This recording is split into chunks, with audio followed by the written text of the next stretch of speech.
Oh, I had the wrong mic in. I didn't. Oh, that's why I think I had the wrong microphone.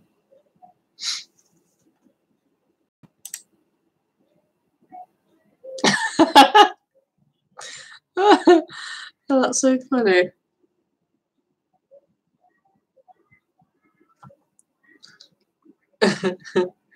So I'm hoping you can hear me better now.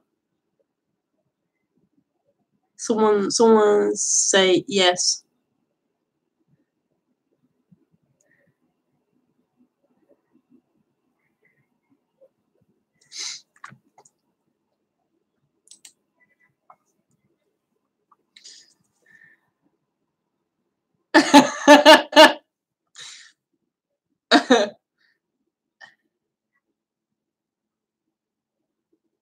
Hello, hello.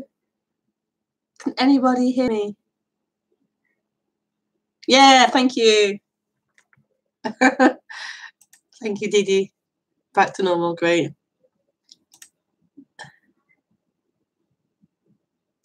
Great, thank you. I can't understand the words you say. Yeah, sorry about that. It was my error. I had the wrong microphone setting plugged in, so I didn't change it. So now I have to change it each time I go live. So thank you for letting me know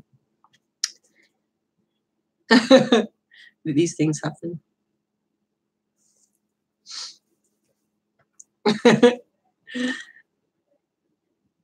Hi, Paul. And okay, so back to normal now. Oh, funny.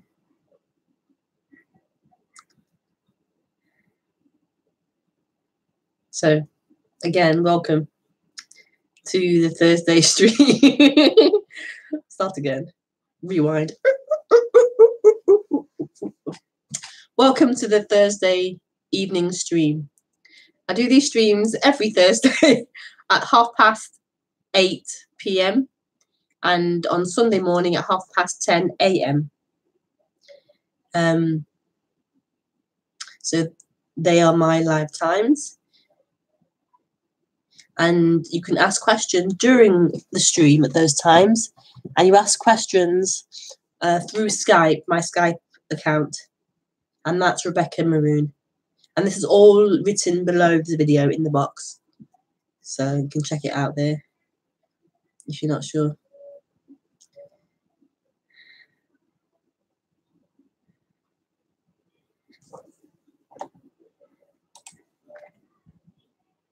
Okay. All right, Anne, thank you.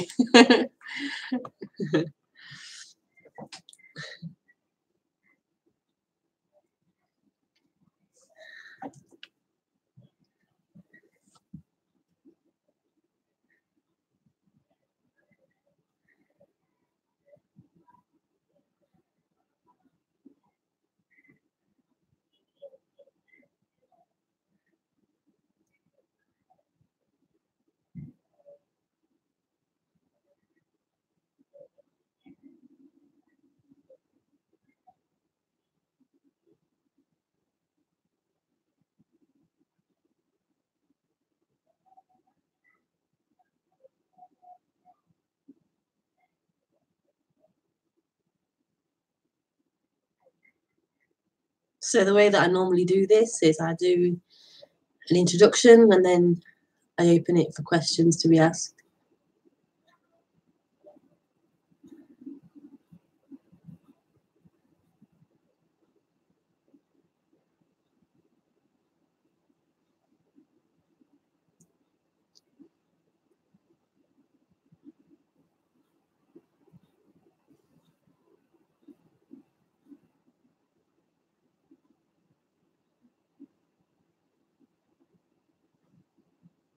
And if you're new to these live streams and you're wondering what the hell this is about, why this lady is sitting here,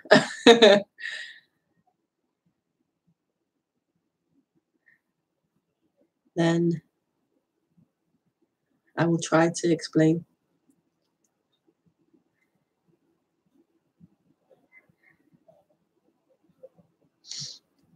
So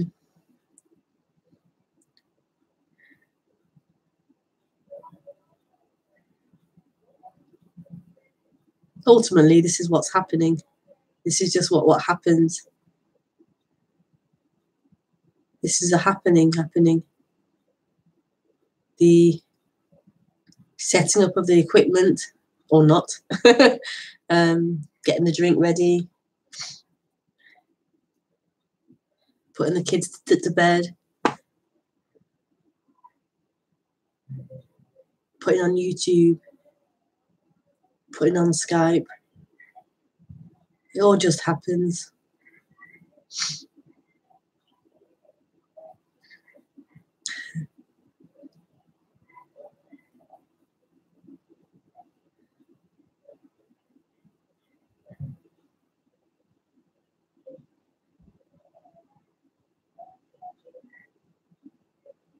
Problem's still there, really.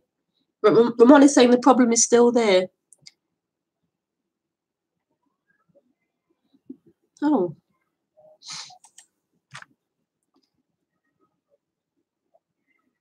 It's still there, Ramon. Maybe it's just you this time.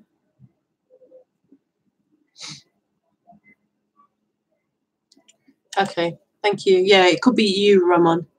You might need to refresh something. Yeah, thank you for letting me know, everyone. Thank you.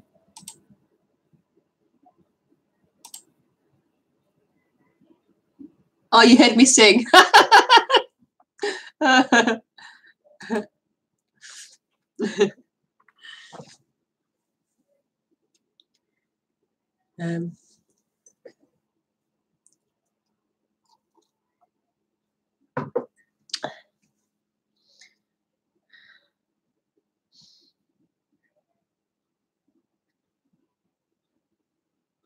So I could say it like that. This is what is happening. This is just happening. But I can also say it in another way as well. I can say it as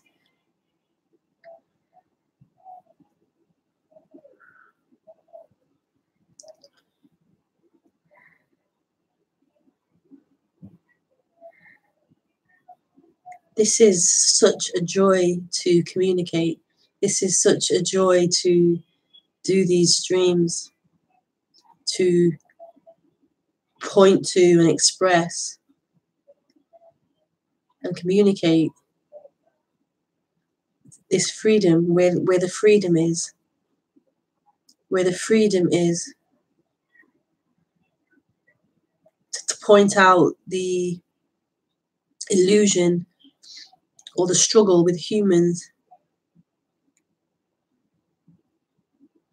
that the human is,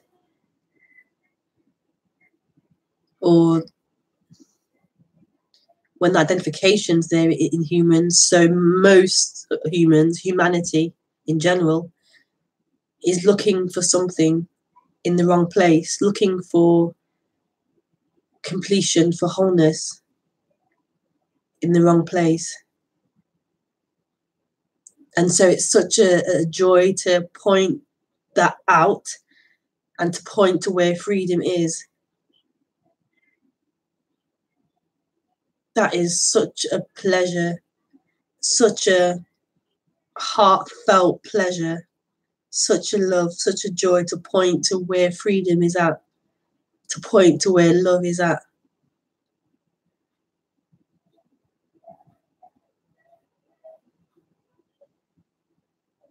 And to expose the error of the identified human looking for freedom, looking for love in this world in form.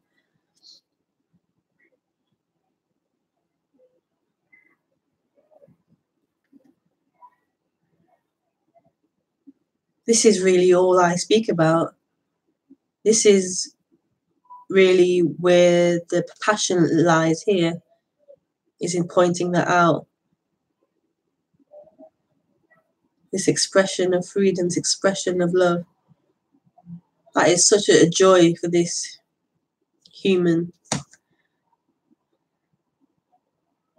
Such a joy.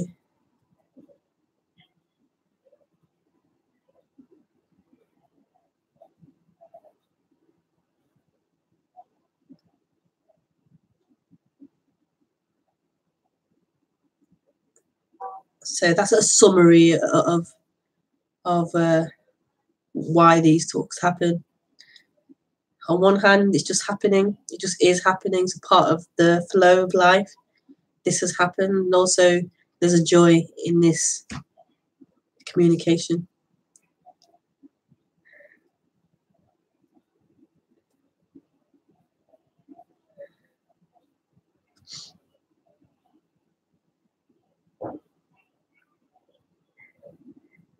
So I've titled this talk, Hello, Hello, it is this you're looking for.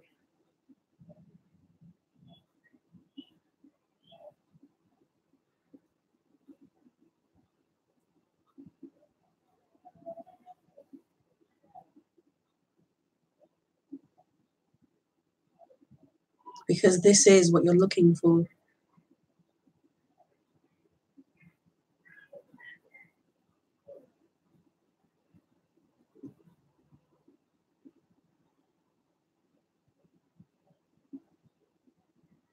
Maybe the person thinks it wants something else, but ultimately, what you long for is freedom.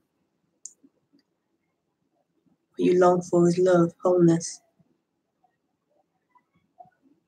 And you may believe, that energy of you may believe it wants this and that and this experience and that, but it's not really true.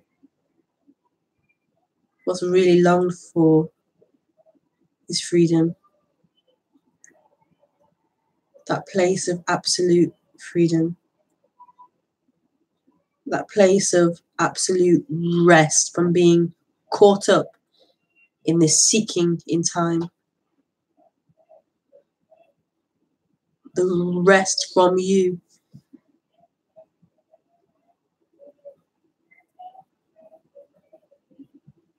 And it thinks it will find that. It will find that rest, that love, that wholeness. It will find it in other things. It will find it in people and experiences and places and this and that. But that's not true. The mind has many ideas of where it will find this, what it hopes to find this in, who it hopes to find it in. But it's just a play of the mind.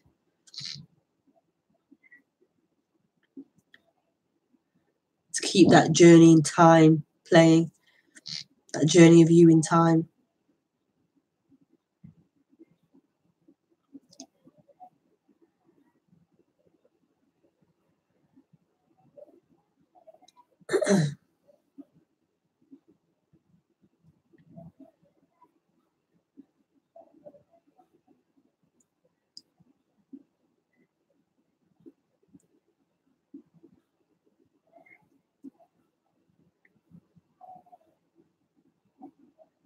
So what is really longed for then isn't something in time, isn't something to do with that person, that character.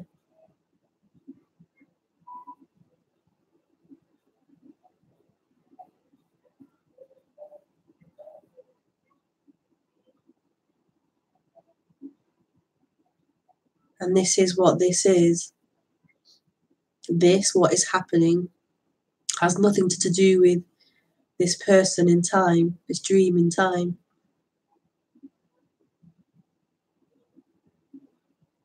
What is actually happening is outside of time.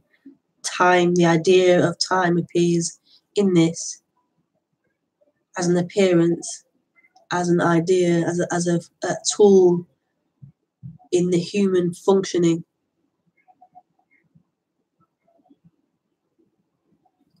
But it has no reality. Time has no actual reality. There is no actual time.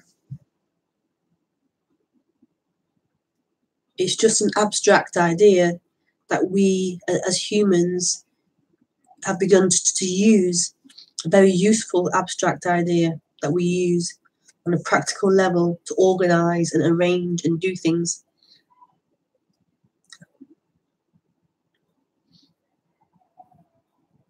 So if I said to you the next stream will be, I'll be streaming next Tuesday or next Thursday even,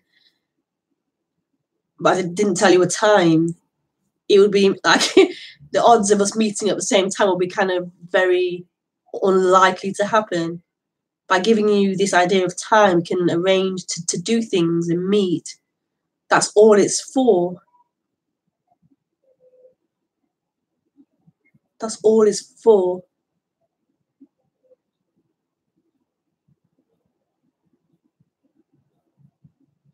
We have these clocks, but they're just that, a clock, just a machine that we invented based upon the sun and the moon movements.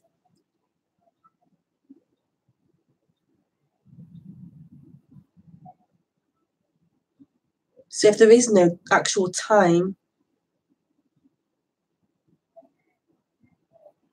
then all there is this, is what's happening.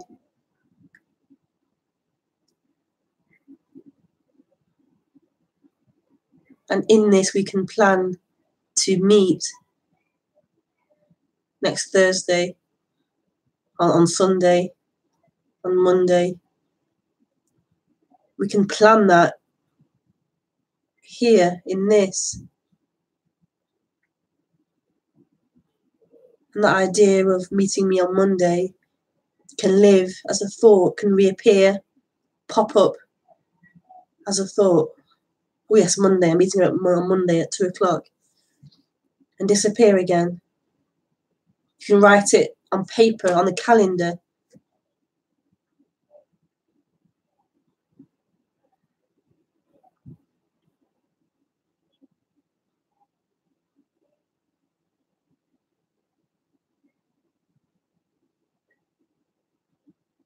And then when Monday appears, which isn't really true either, but we call it a Monday, again, to organize and arrange this limitless thing. We have no idea what it is, but we had to arrange it in some way. We had to have borders and limits in some way to create, to make things, to do things. We create Monday, Tuesday, Wednesday, Thursday, abstract ideas, just to give us that timetable, to give us that practicality to do things.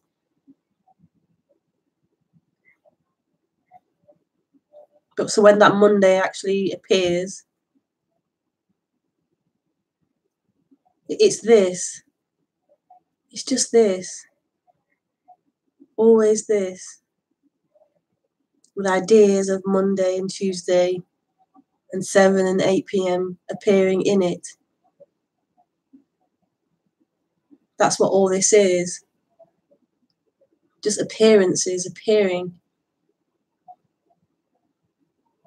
That we've given names and meaning to communicate, to arrange and work together.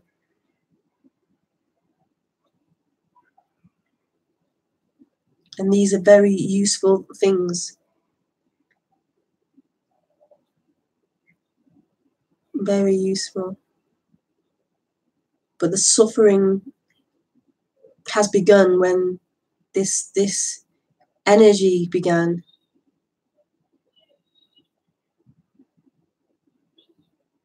This energy appearing as if there was someone separate having an experience.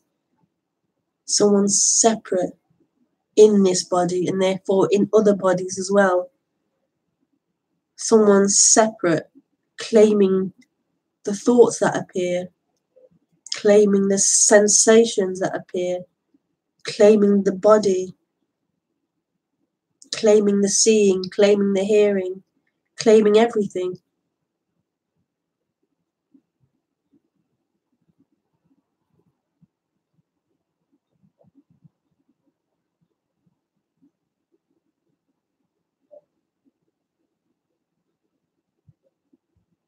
And this is the suffering of humans. It's not really suffering because of the world being bad or the world being this way or that way. The suffering is actually this contraction, this sense of I, of me, experiencing this.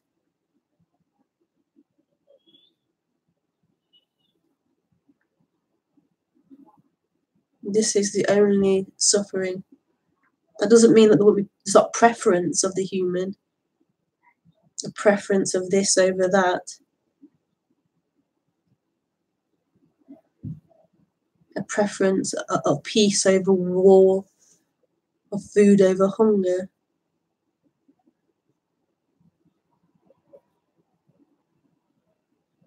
The suffering isn't that there's pain that happens, dislike that happens, anger that happens, jealousy that happens. That isn't the suffering.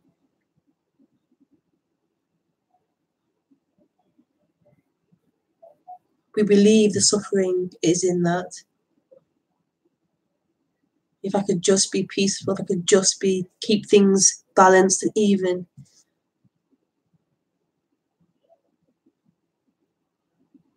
Keep things pleasant. But that isn't where the suffering is.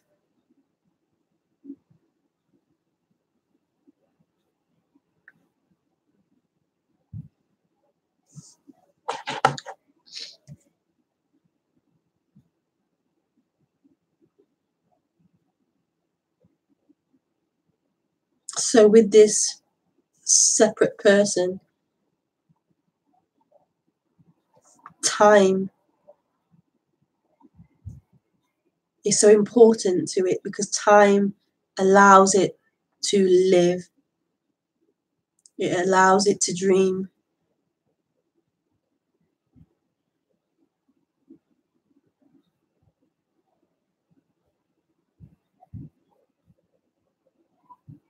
Without that time, there is just this.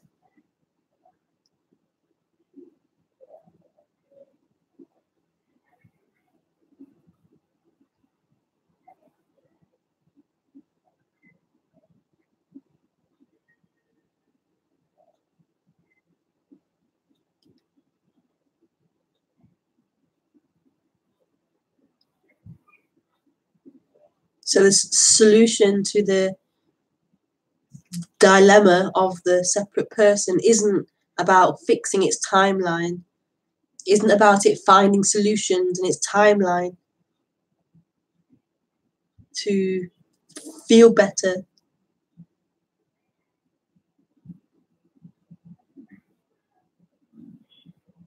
The solution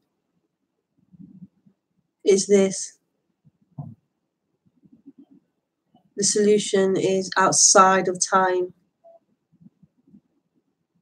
The freedom is outside of time.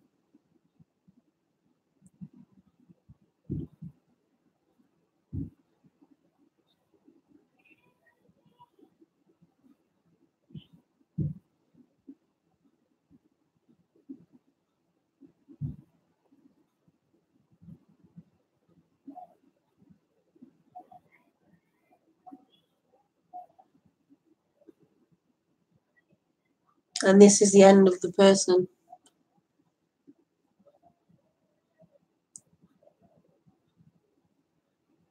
What it desperately longs for, but is also desperate to avoid, because it can't exist without time.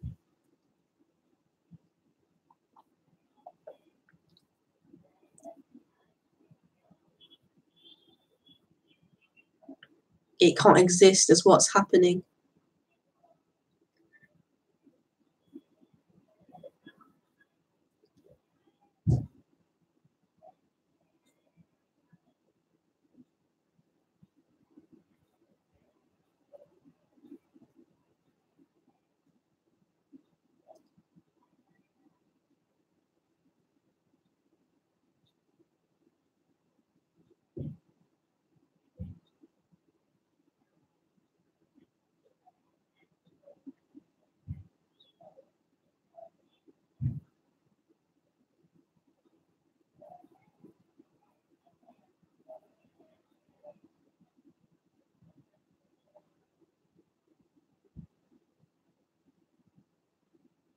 So this is a strange subject in a way to be doing talks on.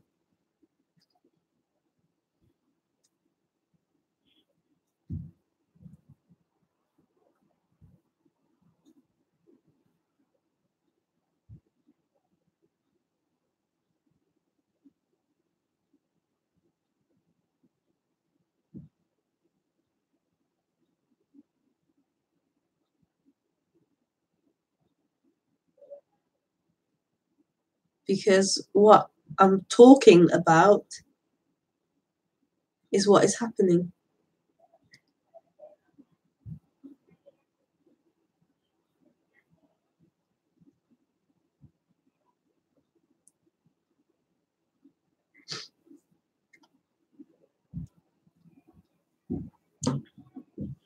And normally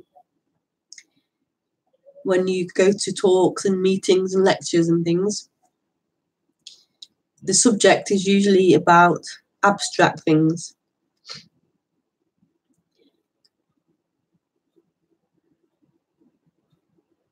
Things that you can think about and hold in thought, have a picture of, or an idea about. And this can be an idea that you have of non-duality, but that isn't what I'm talking about.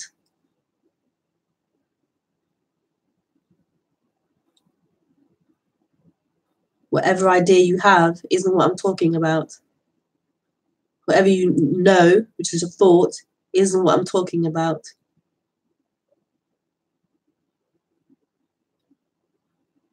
Whether you agree, disagree, like, don't like, that isn't what I'm talking about.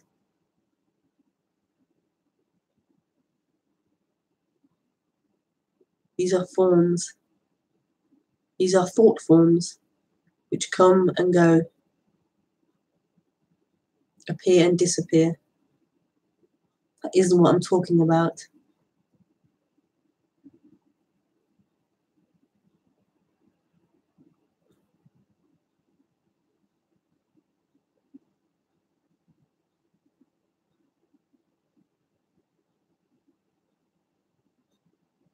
And what happens with this subject is the ideas become more refined, subtler and subtler, and more refined.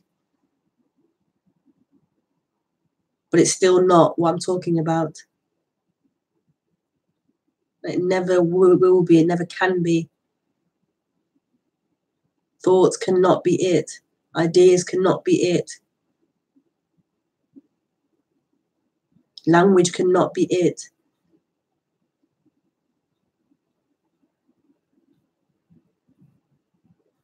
What you think cannot be it.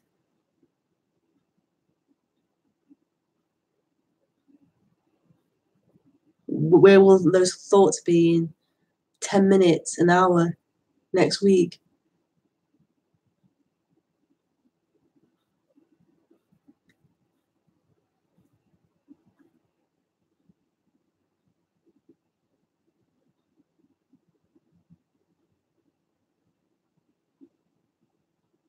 What I speak of is not changeful.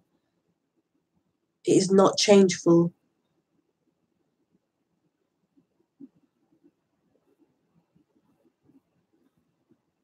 It always is, but it isn't.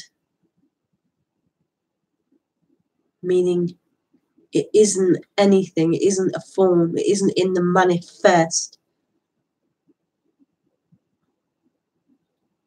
So it always isn't, but it always is. It's always everything. It's always all there is. Every form, every thought, every feeling. It's everything. But it's also not those things. It's also beyond those things. It's also empty. It's also not a thing.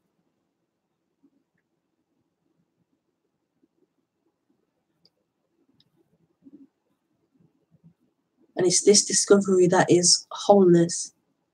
Everything and the nothing simultaneously, together, not separate. This is the essence of non-duality. This is wholeness. Not either, but both. Always both, always both, which is impossible for the mind to grasp. The mind can do one or other, one or other. It can't do both at the same time. And that's its frustration with this.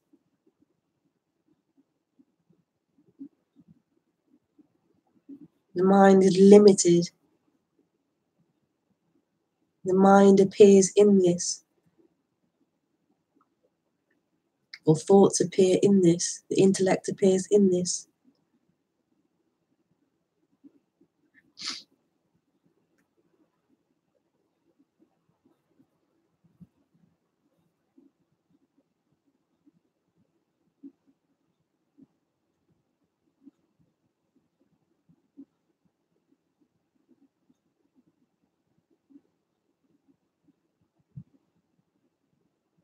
This is the essence of everything, speaking this.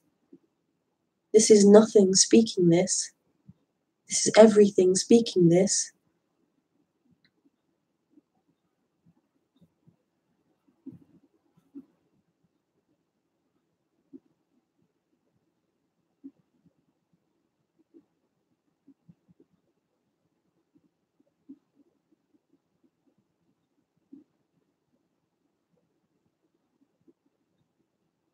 And it isn't leading anywhere, because this is all there is.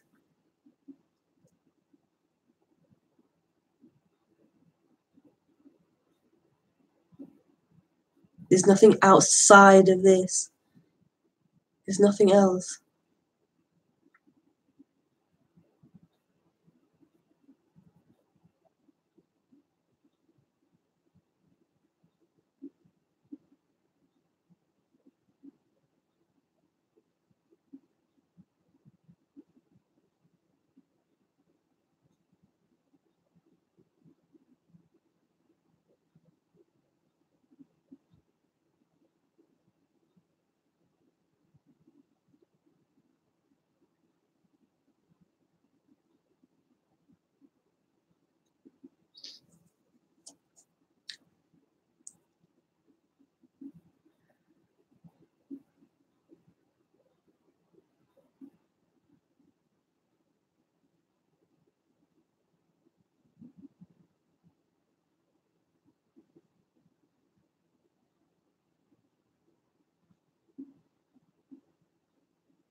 So you're more than welcome to ask questions. You're more than welcome to let it out.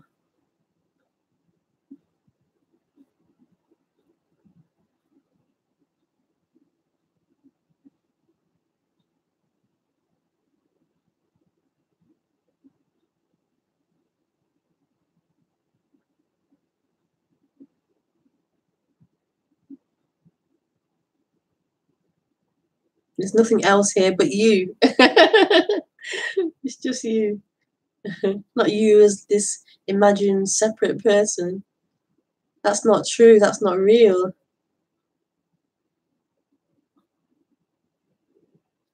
You as in all there is.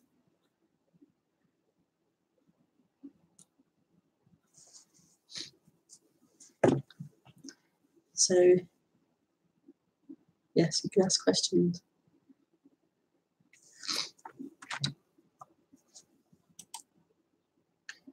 Yeah, your voice is normal again. With mind, you mean thoughts and feelings? Mind. Mind's a funny thing. I don't really know what the mind is, but when I use that, if I use that, I tend to just mean thoughts, really. Thoughts, mind. But also the intellect, which is like thoughts. So yeah, just thoughts, really.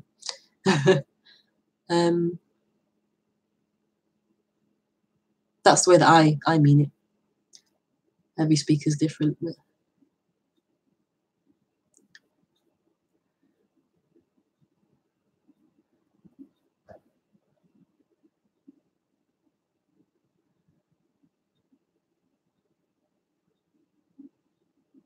and thoughts, just to add that thoughts aren't negative or bad. They really aren't. I really enjoy here. I really enjoy thinking. I love sitting and thinking. I find it quite pleasurable.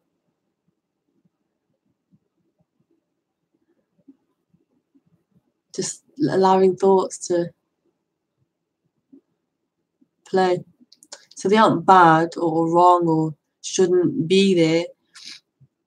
It's just that they are an appearance. They're like clouds or just like writing, scribbles. It's not, they aren't wrong. They're a part of this appearance. A part of having a human brain. We have thoughts. Our brains can produce thoughts or thoughts appear. That isn't the problem. They become identified with. This energy identifies with them and makes them feel like they're saying reality. They're describing what actually is happening, and they're not. They're just speaking. They're just labeling. They're just describing things. They're just painting pictures.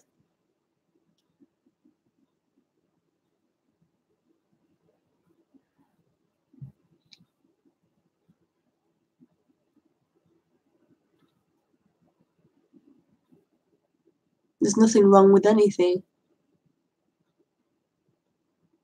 What joy.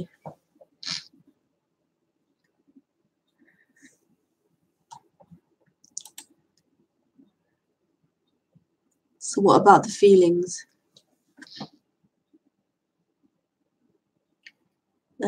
Feelings are weird because I don't want feelings as in we call emotions like feelings. So like anger, joy, sadness. Are they feelings in your language? Feelings, or do you mean like sensations in the body or on the body? And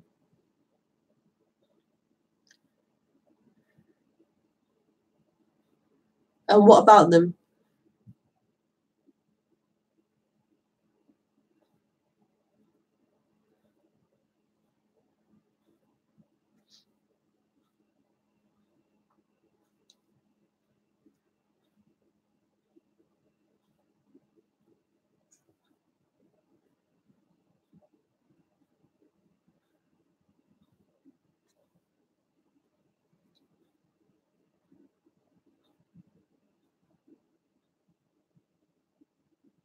Sensations in the body. They can make you feel contracted.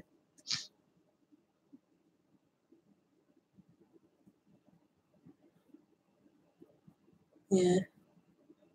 But so can thoughts. So can emotion. So can anything really. Um,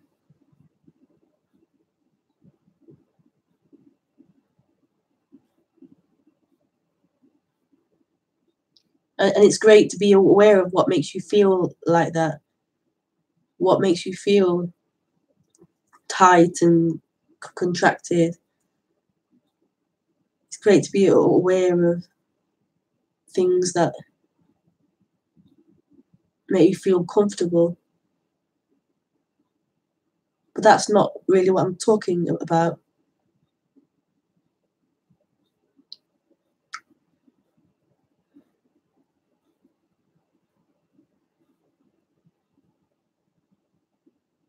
What I'm talking about is that this is happening.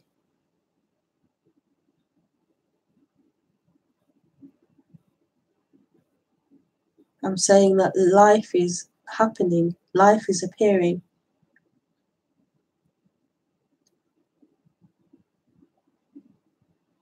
And in that, there are appearances. So there are thoughts, sensations, feelings, forms, objects.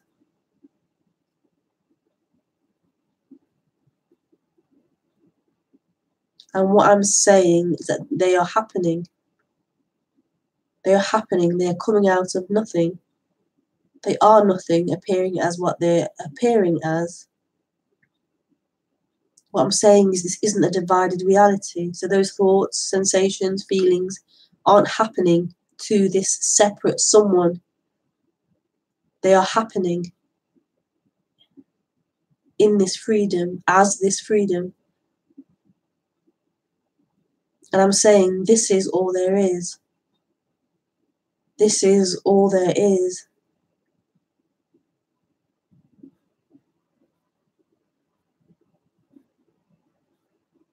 That there is just sitting on a seat, the sensation of bum on seat, of feet on floor. And even that's just a sound, a label, a name given. There's just what there is. That sensation of that. And we say bum on seat, feet on floor to describe it. But it's the raw sensation of what is actually happening. The thoughts that are happening. The vision, the seeing that is happening. The sounds that are happening.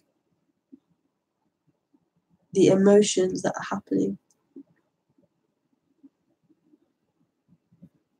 The ideas that are appearing.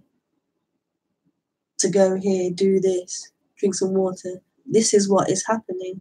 And this isn't happening to someone. There's nobody in here having that separate experience. This is happening. This is live. And it's open and free. It's not limited. It's not limited to a body, to a person. That body, that apparent character, that apparent instrument is appearing just like the lamp and the thoughts and the sensations. This character is also appearing.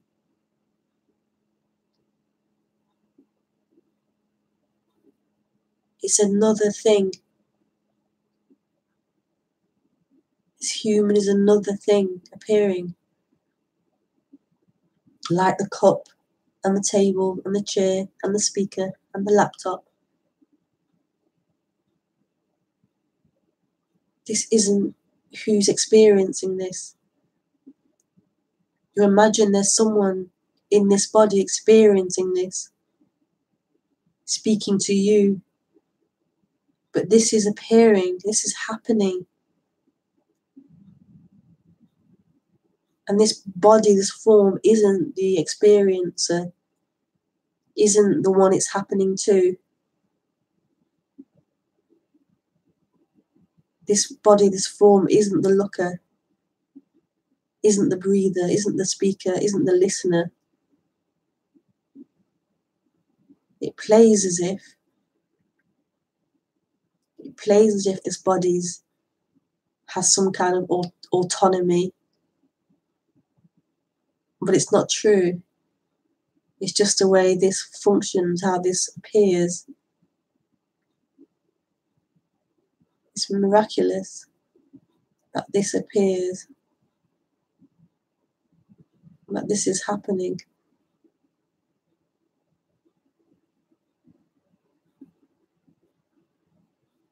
That this plays out as human.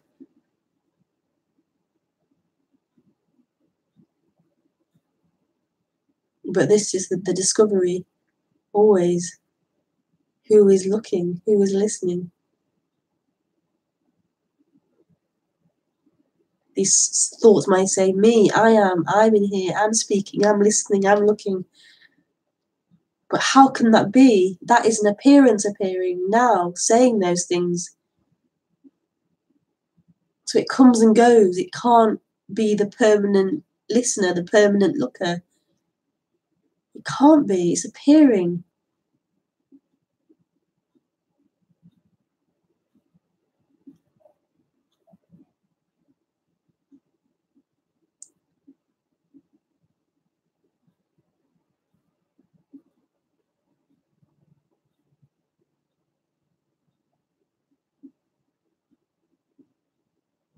Thank you, Ramon. Hi, Javi.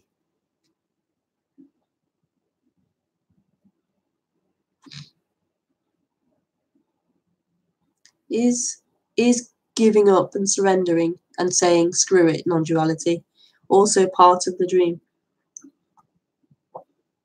I feel I can't go anywhere with these talks or meditation or Zen.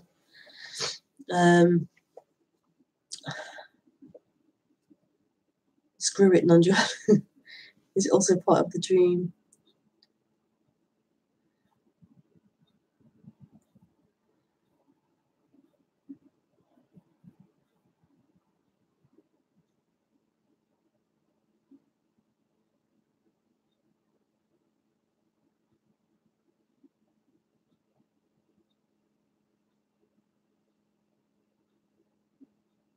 But that statement of screw it, non-duality feels like it's like you're pissed off, like it's not working for you. It hasn't worked. I can't get it. So screw it. That's a feeling of what's the point? And I can't get it. I can't arrive. I can't find this non-dual place of freedom that is being spoken about.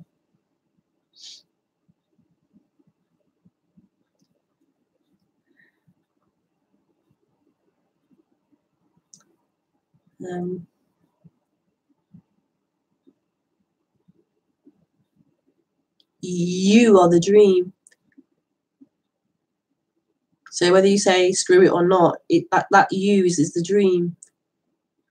Whether you say screw it or embrace it or whatever you say, whatever approach you have to it, is kind of irrelevant. That is the dream.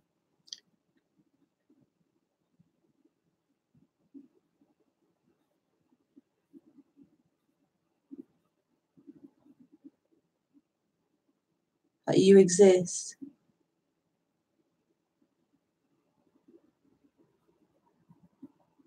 And you have that option, that free will to follow or not follow, to screw it or to embrace it. That is the dream. Find out where this one is. Not find out like mentally try and find it, but where is that one appearing who feels they exist and are trying to get somewhere and is pissed because it can't get somewhere? Who is this one? And you will turn to the mind to try and answer that now. The mind will go, I'll try and answer that. I'm in charge. I'm going to try and answer that question. And it's nothing to do with the mind or with thought. That's the same energy trying to get to a destination, trying to work it out. And we're so used to that. We're so used to thought, the mind being in charge. We're so used to following that line, the mental line. It's a really funny thing. But the mind's become dominant. The mind's become the captain. Like it's taken over. Like a virus is taken over. But it isn't the captain. It's not true. It has the power of language, the power of meaning. But it's just not true. And so continuously, this is pointing outside of that whole mental reality where you exist to this freedom which already is. How can you, this mental fabrication, get to what is happening, to what already is? For a start, where are you? Show me your feet, your legs. What path are you on? Where do you exist to be on a path? This is the freedom, Javi. This is the freedom. It's already free. It doesn't need a path. It's already free.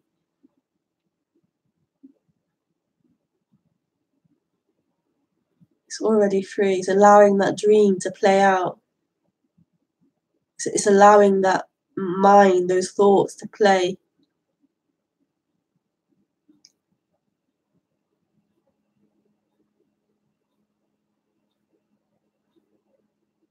So that thought, no, we'll never get to this. It will just disappear.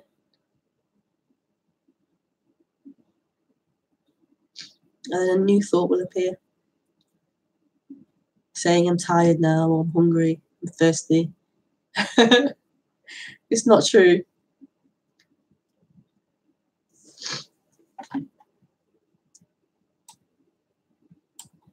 Thank you.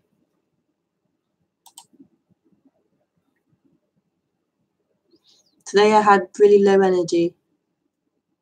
Now, no idea why there was a struggle and dislike with that.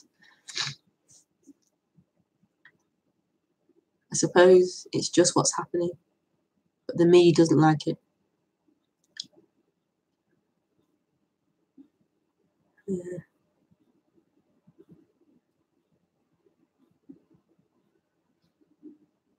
Yeah.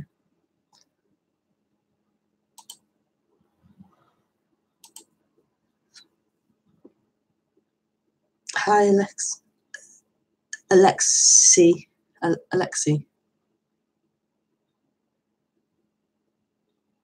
Why does it feel that what is isn't enough?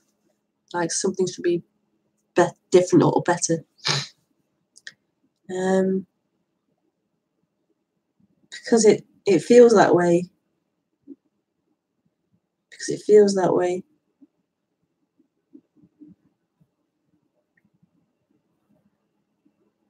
I feel it like a sense of wanting to break out.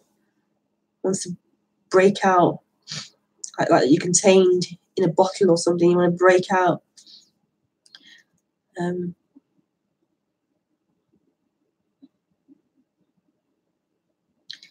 But you have to really answer that question. Why does it feel like this isn't enough?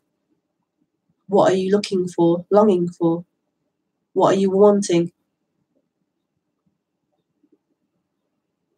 And don't non-dual it away with saying, oh, there's no one here to just look at that and see, what are you wanting? Why isn't it enough? Honestly, what does the mind respond to that? What do you want? What should be different?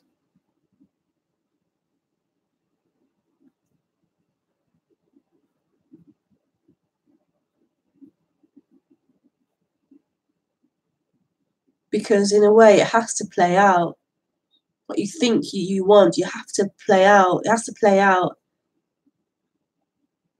Otherwise, it will just be there underneath. If there's a belief that you want to have, I don't know, a lover or whatever, you have to play that out, and there has to be that trying to get that and seeing that in that it wasn't it. That wasn't it. It didn't give you what you wanted.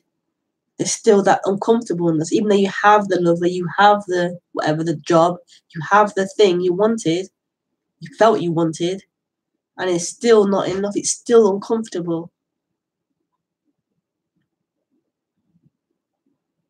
That has to be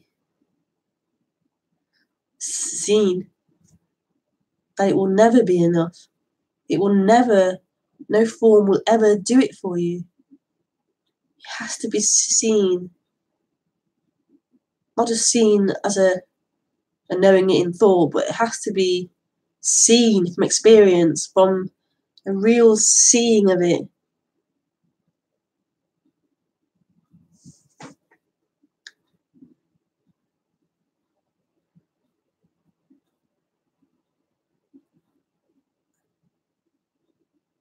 That whatever appears will disappear. Whatever form appears will disappear, and you can't hold on to it. You can't hold on to anything. Because things are transitory. Is that the word? I feel powerless to make a change to get what I want.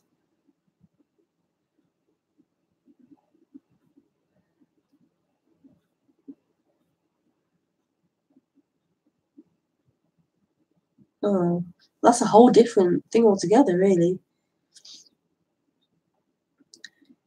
So you know what you want, but you feel like you can't get what you want.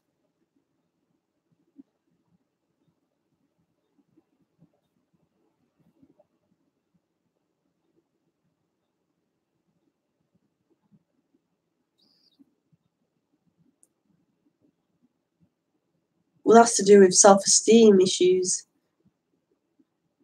Feeling powerless to get what you want, to make a change.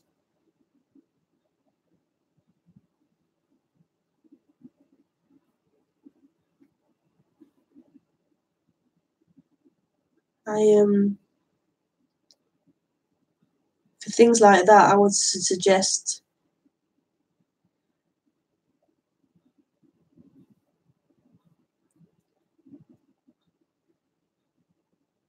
looking at why you feel powerless, why you feel as you can't get what you want or try to get what you want. But on the other hand, I feel like what you feel you want isn't really going to be what you believe it to be. It won't fulfill you. It could be a natural want, which is totally human and fine, but it won't fulfill you.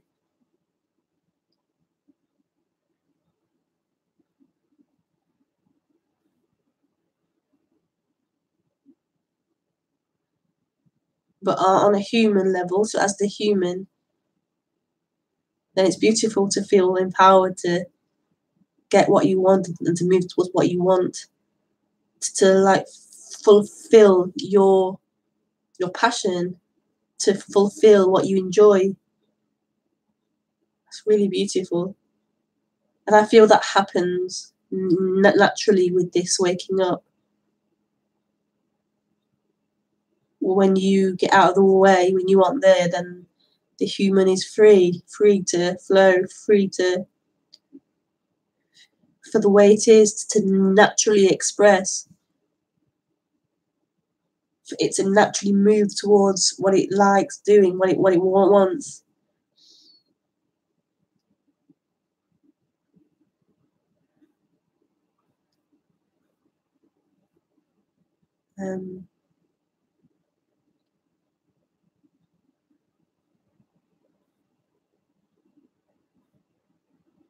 But you only really feel powerless as that separate someone.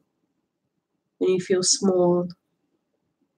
maybe you've been disempowered through your life, but that's to do with the person, because that isn't who you are. Maybe the effects of that on the human is there, but that isn't who you are. That character, that human that's been disempowered isn't who you are. And it may affect the human, but once there's been a discovery of who you actually are, then there's a natural healing of that. Not so you're perfect, but there's a natural easing of these things. And they're called samskaras, I'm not sure. Yeah, that's what I want, the human to be able to naturally flow. Yeah. Yeah, it seems stuck. Yeah.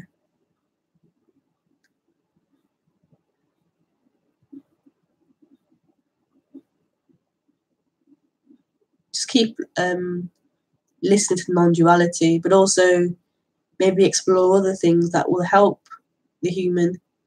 So self-help stuff, write lists of what you want and work through, personal issues about feeling disempowered and those things.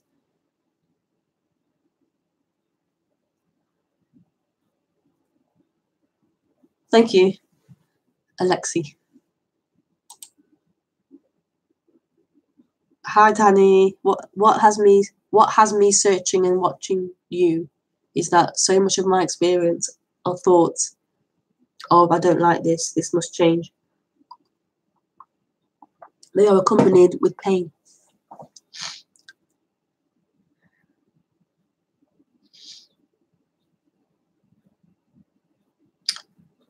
Okay. Um,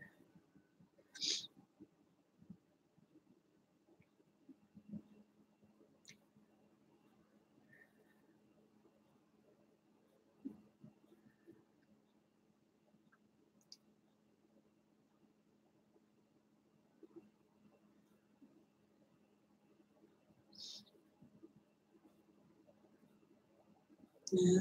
But that isn't really your experience. That one who's has thoughts about not liking this and change, that isn't your experience. That isn't who you are. That's an experience appearing.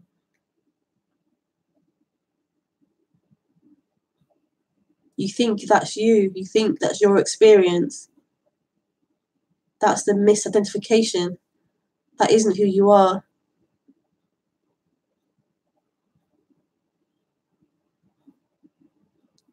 I can see now why some speakers talk about the person and trying to help the person, to ease the person and its whole dilemmas and its all of its stuff, because that isn't who you are.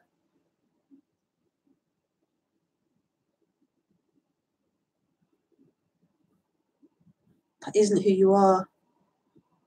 I suppose the easing of that whole struggle can relax that.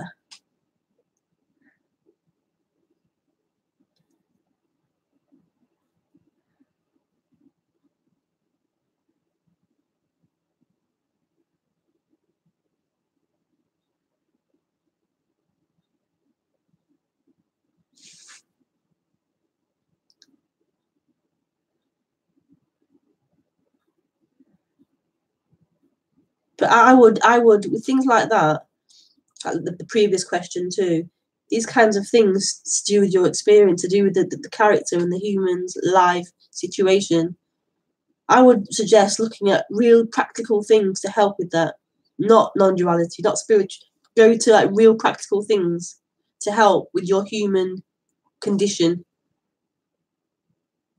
So if you want to have a different lifestyle, a different marriage, a different work experience, don't use non-duality to deal with that. That isn't non-duality. If you're suffering your human stuff, traumas and things, non-duality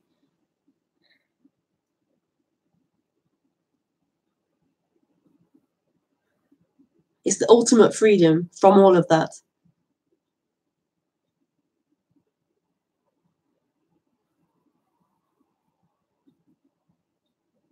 It's pointing to a freedom beyond all of that mess of the human. And that's the instant of it. That's the instance of it. It's instant freedom beyond all of that mess, all that confusion. It's just free. That confusion, that mess is appearing in this freedom. But we're so identified with this mess as being important and being real and true, as being who we are.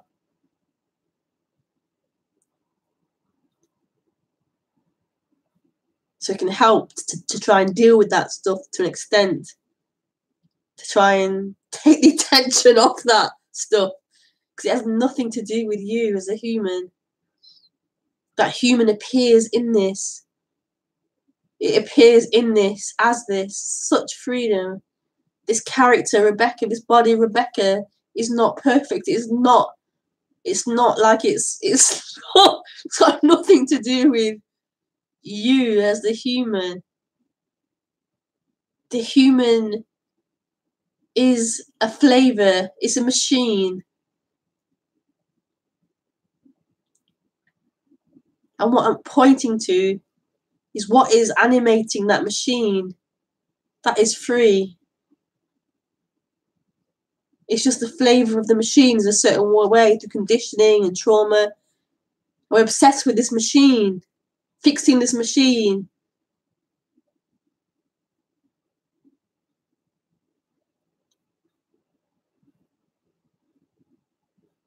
And it makes sense to a point because this machine is here and it's best to have a more functioning fluid machine that's more oiled and less stuck and less, troublesome, of course.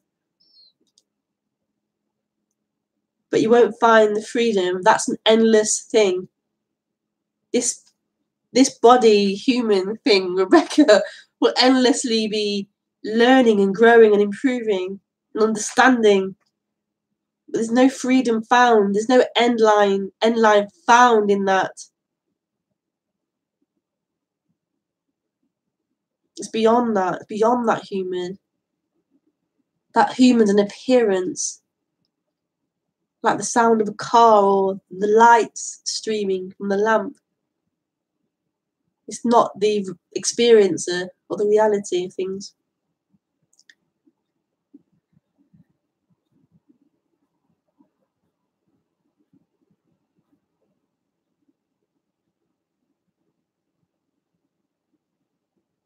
But there is so much stuff available now on the internet and things, YouTube, to try and help alleviate the traumas and conditioning. But it's endless. It's endless. And that isn't the point. That isn't the point.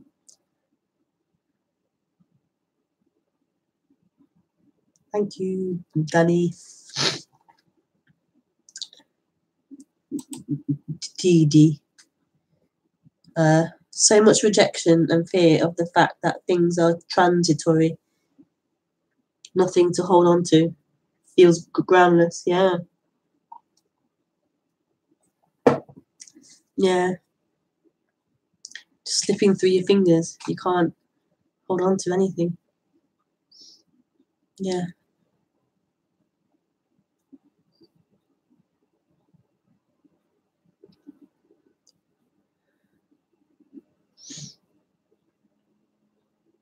That's only fearful to a you, to a separate you. That you will die. It's only fearful to you who feels they exist. I will end. I can't find security. I can't find a stable permanence. And you can't.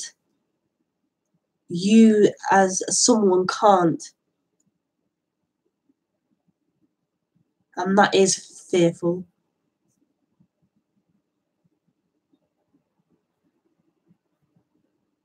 If that really is you, if you really are a limited thing, then that is fearful. But that isn't the case. That isn't true. And that's the good news. That no one's experiencing this. That you is not a reality.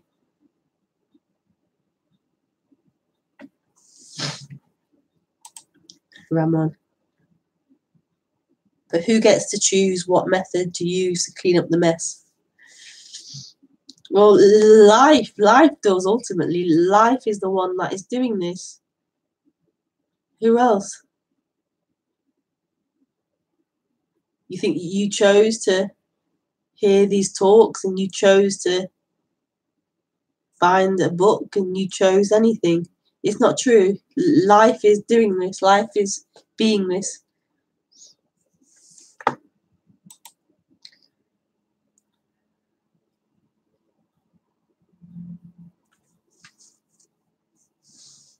So finding this pain taking place inside freedom helps change my focus on it.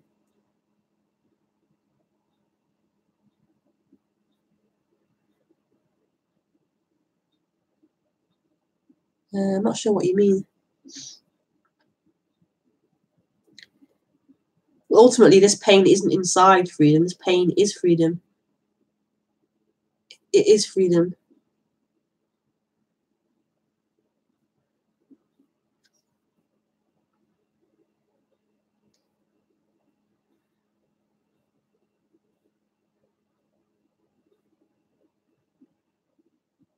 That's all there is. If right now it's pain, then it's pain. That's all there is.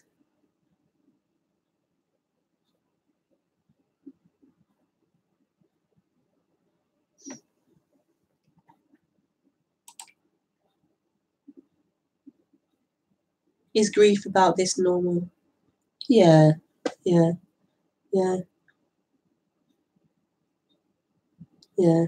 Awakening is not. Yeah, it's hard. All these different things happen.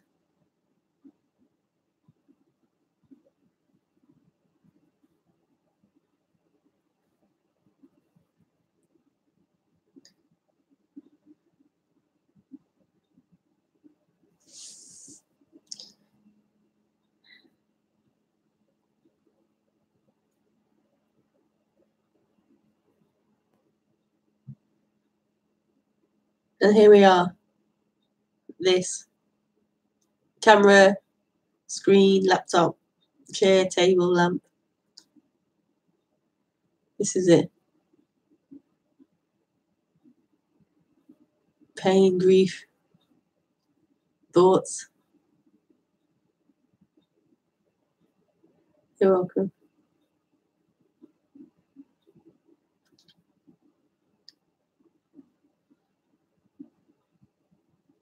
This never goes anywhere because it can't. It's impossible for it to.